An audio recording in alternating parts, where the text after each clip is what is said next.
Voilà. Nous avons présenté aujourd'hui une étude d'envergure portant sur la transition dans la pauvreté et les inégalités. Cette étude a été menée sur la base des données probantes de l'ANSD et avec l'accompagnement du ministère du Développement communautaire et le PNUD.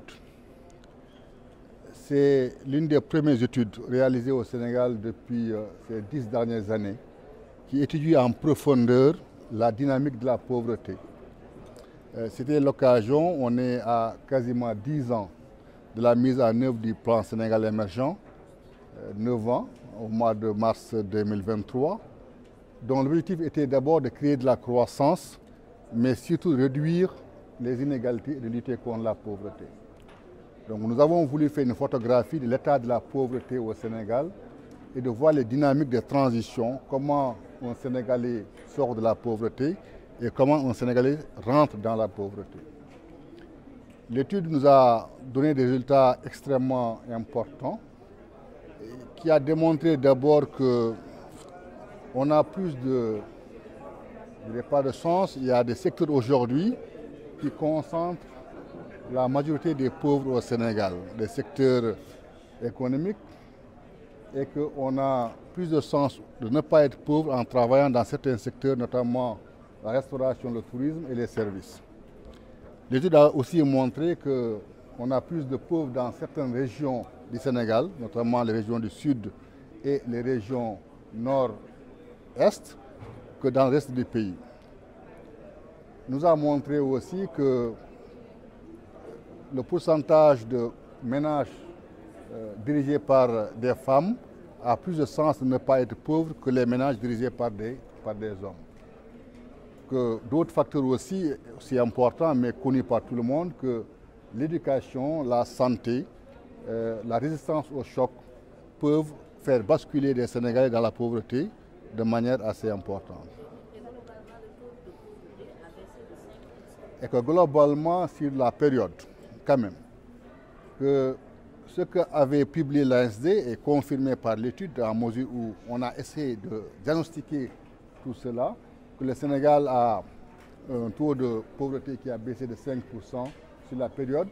et que le Sénégal a le niveau de pauvreté le plus bas de la zone IMOA, qui est ressorti aussi de l'étude. Et l'étude aussi a été une occasion pour nous de proposer des solutions, des recommandations pour réduire la pauvreté, notamment en ayant une politique de ciblage des transferts monétaires qu'on fait, aussi bien de manière sur les territoires, je parle sous le contrôle du ministère de l'Environnement communautaire, mais aussi à côté de l'ensemble de ces mesures de transfert, de développer un certain nombre de paquets, notamment liés à la formation, à l'éducation, à la protection sociale,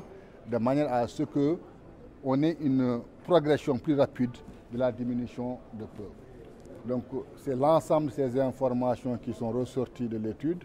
et nous sommes ravis aujourd'hui du portage fait par le ministère du Développement communautaire. Le Sénégal a mis en œuvre un certain nombre de paquets de mesures qui permettent aujourd'hui de lutter contre la pauvreté, qu'il faudra renforcer, notamment le PUDC, le Promoville, puis la délégation à l'entrepreneuriat aussi, mais qu'il faudra renforcer ces dispositifs-là, harmoniser leurs moyens d'intervention et avoir une politique de ciblage pour permettre d'adresser en fait cette question de la pauvreté au plus près. Je n'ai pas trop avancé parce que le DG de l'ANSD a posé des questions pertinentes sur ce sujet-là. Il faut savoir déjà que le PSE a été un moteur de lutte contre ces inégalités et la pauvreté.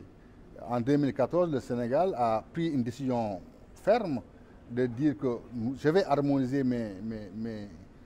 politiques économiques, avoir un seul référentiel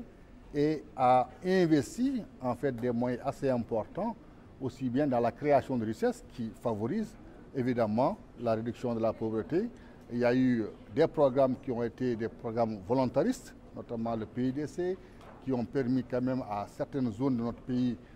des populations de compatriotes dans certaines zones d'avoir accès à des services sociaux de base, à l'épice, à la production,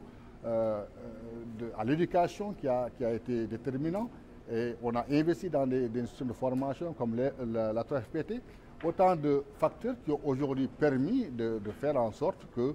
les Sénégalais, sur les indicateurs de pauvreté en tout cas, on ait une progression assez importante. Maintenant, comme on l'a souligné dans l'étude, la pauvreté aussi est une perception. À chaque fois, il y a un besoin et globalement, on peut être satisfait de ce que le PSE a réalisé en 10 ans, mais il faudra continuer à ce travail.